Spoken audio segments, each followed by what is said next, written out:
નમસ્કાર। રાજકોટ શહેરમાંથી એક મોટી સાયબર ક્રાઇમ ગેંગને પકડી પાડવામાં પોલીસે સફળતા મેળવેલી છે।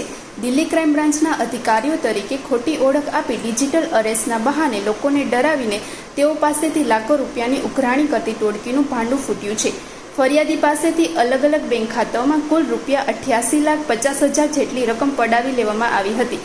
આરોપીઓ લોકોને વિડીયો કોલ દ્વારા તેમની ખોટી પોલીસ અધિકારીઓ તરીકે ઓળખ આપીને લોકોની વ્યક્તિગત વિગતો મેળવી ડિજિટલ ફ્રોડને અંજામ આપ્યો હતો। રાજકોટ શહેર પોલીસના સાયબર ક્રાઇમ વિભાગે આ ગુનાની ગંભીરતાને ધ્યાનમાં રાખીને વિશેષ તપાસ હાથ ધરી હતી। ટેકનિકલ સર્વેલન્સ અને ઇન્ટેલિજન્સના આધારે આરોપીઓ ભાવનગરથી પકડી પાડવામાં આવ્યા છે। આ કેસ વધુમાં વધુ લોકો માટે ચેતવણીરૂપ છે કે ડિજિટલ પ્લેટફોર્મ પર કોઈપણ જાતની માહિતી આપતા પહેલા સાવચેતી રાખવી જરૂરી છે। પોલીસ હવે આ ટોળકીના બીજા સાગરાઓ અને નેટવર્કના પકડ માટે આગળની કાર્યવાહી કરી રહી છે।